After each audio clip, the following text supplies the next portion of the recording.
Guys आज हम लोग लीड कोड का problem the day question review max number of edges to keep graph fully traversal solve करने वाले हैं। तो इसमें हमें क्या गिवन है कि एलिस और बॉब के पास एक अनडायरेक्टेड ग्राफ है जिसमें एन नोड्स हैं और हमारे पास इस ग्राफ में 3 टाइप के एजेस हैं।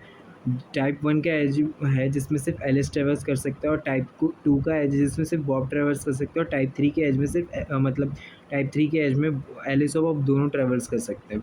और हमें इस क्वेश्चन में गिवन है एक एरे एजेस जहाँ पे टाइप हमारा रिप्रेजेंट कर रहा है कि वो किस टाइप का एज है और यू और वी हमारा रिप्रेजेंट कर रहा है कि हमारे नोट्स को यू और वी रिप्रेजेंट कर रहा है। और हमें रिटर्न करना है मैक्सिमम नंबर ऑफ एजेस जिनको हटाने के बाद भी रिमूव करने के बाद भी हमारा जो ग्राफ हो फुल्ली ट्रैवर्सेबल हो।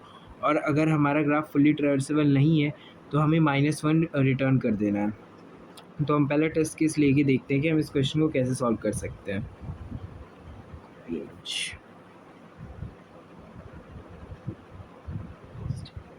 तो ये हमारा ग्राफ बन गया है। अब इसमें ब्लू हमारा रिप्रेजेंट कर रहा है टाइप 3 का एज, हमारा रेड रिप्रेजेंट कर रहा है टाइप 1 का एज और ग्रीन रिप्रेजेंट कर रहा है हमारा टाइप 2 का एज। तो हमें ये एजेस गिवन है, मतलब यहाँ पे ये देख सकते हैं ये हमारा टाइप को रिप्रेजेंट कर रहा है, ये हमारा यू को रिप्रेजेंट कर रहा है, ये हमारा वी को रिप्रेजेंट कर रहा है। तो अब हम इसे सॉल्व कैसे कर सकते हैं। तो पहले हम क्या करेंगे कि जो हमारा एजेस है उसको हम सॉर्ट कर लेंगे। हम पहले 3 वाले को प्रायोरिटी देंगे क्योंकि देखिए अगर हमें मैक्सिमम रिमूव करना है तो ये बहुत सिंपल सी चीज़ है कि 3 अगर हम रिमूव कर देते हैं 3 वाले एज टाइप को, तो हमें 2 पाथ लेने पड़ेंगे। जैसे अगर सपोज़ कीजिए मैंने ये ब्लू वाला हटा दिया, तो हमें क्या करना होगा कि एक बी के लिए भी जहाँ पे बॉब जो ट्रैवर्स करेगा उसके लिए भी पाथ लाना पड़ेगा, तो वो तो हमारा सही नहीं रहेगा। इसलिए अगर हम एक 3 टाइप वाला हटाते हैं तो हमें 2 एजेस हटाने पड़ जाएंगे, मतलब 2 एजेस का इंक्रीमेंट करना पड़ेगा। तो इसलिए हम क्या करेंगे कि हम ट्राई करेंगे कि हमारा सिर्फ जो हो ये टाइप 1 और टाइप 2 के एजेस हटे। तो हम देखते हैं पहले इसे कैसे सॉल्व कर सकते हैं। तो इसके लिए हमें डिसजॉइंट सेट का यूज़ करेंगे हम पाथ कंप्रेशन के लिए। तो अगर आपको डिसजॉइंट सेट नहीं आता तो आई विल सजेस्ट यू कि पहले आप एक बार डिसजॉइंट सेट पढ़ के आ जाइए तब इस वीडियो को देखिएगा। तो चलिए देखते हैं हम इसको कैसे कर सकते हैं। तो पहले हम क्या करेंगे कि हम एजेस को सॉर्ट करेंगे, मतलब जो हमारा टाइप 3 वाला एज होगा वो सबसे पहले हमारा आना चाहिए। तो अगर हम एज को सॉर्ट करें तो हमारा क्या बन जाएगा, पहले ये वाला एज आ जाएगा 3 1 2 3 1 2। उसके बाद हमारा आ जाएगा 3 2 3। उसके बाद हमारा आ जाएगा 1 1 2। इसके बाद आएगा हमारा 1 2 4 1 2 4। और फिर आएगा 1 1 3 1 1 3। और उसके बाद आएगा हमारा 2 3 4। तो हमने एस सॉर्ट कर लिया।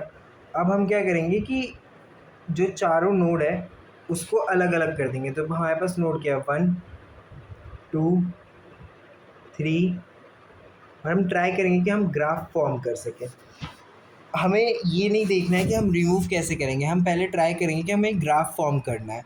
तो अभी देख सकते हैं कि ये तीनों जो मतलब चारों जो एजेस हैं ये मतलब सॉरी चारों जो नोड है ये एक दूसरे से कनेक्टेड नहीं है। तो हम क्या करेंगे कि हम डिसजॉइंट सेट का यूज़ करके इन दोनों को चारों को एक दूसरे से कनेक्ट करेंगे। तो पहले हम क्या करेंगे कि दो काउंट ले लेंगे। एक हम काउंट ले लेंगे ए के लिए, मतलब हमारा है कि कितने एलिस के लिए, और एक काउंट ले लेंगे हम लोग बॉब के लिए। और एक हम रिमूव ले लेंगे कि रिमूव हमारा 0 से स्टार्ट होगा, काउंट जो होगा हमारा 1 से स्टार्ट होगा, और काउंट बी और काउंट ए भी हमारा 1 से स्टार्ट होगा। ठीक है। तो अब हम अपने पहले एजेस पे जाएंगे। अब चेक करते हैं हमने जो एक बनाया है ये एज का। तो पहला क्या है कि 1 और 2 कनेक्टेड है, 1 और 2 कनेक्टेड होने चाहिए। तो ठीक है, तो हम 1 और 2 को कनेक्ट करेंगे। तो मैं 2 को रिमूव करूँगा और 1 में ले जाके 2 को कनेक्ट कर दूँगा। मैंने 2 को कनेक्ट कर दिया 1 से। अब क्या होगा कि हमारा काउंट दोनों का इंक्रीज़ हो जाएगा, क्योंकि 3 वाला एज कनेक्टेड है। तो हमारा थर्ड टाइप का एज है तो हम दोनों का काउंट इंक्रीज़ कर देंगे। तो हमारा काउंट ए क्या हो गया, काउंट एलिस क्या हो गया, हमारा बन गया काउंट ऑफ एलिस 2, और काउंट ऑफ बॉब भी हमारा बन गया 2। हमारा बॉब का भी काउंट 2 बन गया। अब हम इसके बाद चेक करेंगे कि हमारे पास कौन सा एज है। तो अब हमारा है 2 और 3। तो हम क्या करेंगे कि ये भी टाइप 3 का एज है। हम 3 को, और अल्टीमेट पेरेंट क्या है हमारा, 2 का पेरेंट क्या है, 1 है।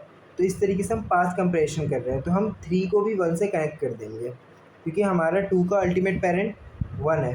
तो 3 का भी अल्टीमेट पेरेंट हमारा 1 हो जाएगा, तो ये भी हमारा 1 से कनेक्टेड हो जाएगा। अब हम जाएंगे, हम देखेंगे अब इसका हमारा थर्ड एज क्या है, 1 और 2 है। हम देख सकते हैं 1 और 2 हमारा पहले से कनेक्टेड है, तो हम इस वाले को रिमूव कर देंगे और रिमूव का काउंट बढ़ा देंगे, हम 1 कर देंगे। और हम रिमूव का काउंट, हमारा रिमूव का काउंट 1 हो गया। फिर हम दूसरे पे, हम चौथे वाले पे जाएंगे। अब 2 और 4 एक दूसरे से कनेक्टेड है, तो हम देख सकते हैं अभी 4 किसी से कनेक्टेड नहीं है, तो हम क्या करेंगे कि 4 को 1 से कनेक्ट कर देंगे। अब 4 हमारा 1 से कनेक्ट हो गया। अब हम जाएंगे 2 और 1 और 3 वाले एज पे, तो हम देख सकते हैं 1 और 3 एक दूसरे से कनेक्टेड है पहले से, तो हम इसे रिमूव कर देंगे। रिमूव रिमूव रिमूव हमने रिमूव कर दिया इसे, ये हमारा रिमूव। सॉरी, मैं एक चीज़ बताना भूल गया कि हमारा काउंट भी इंक्रीज़ होते चला जाएगा। जब हमारा 3 कनेक्टेड होगा तो हमारा काउंट क्या बन जाएगा, 3 वाला किससे कनेक्टेड हुआ, तो 3 वाला 2 और 3 से कनेक्ट हुआ, तो टाइप 3 का, तो काउंट अब हमारा 3 बन जाएगा। अब हमारा काउंट बन गया, ए का भी 3 बन गया, काउंट ऑफ एलिस भी 3 हो गया, और काउंट ऑफ बॉब भी हमारा 3 हो गया।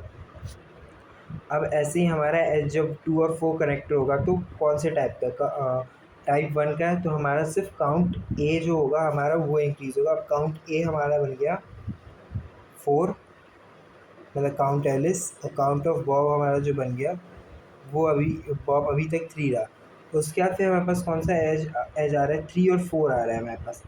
तो हम 3 और 4 में क्या करेंगे कि ये दोनों तो एक दूसरे का अल्टीमेट पेरेंट है ही, तो हम डायरेक्ट क्या करेंगे, काउंट ऑफ बॉब को इंक्रीज़ कर देंगे।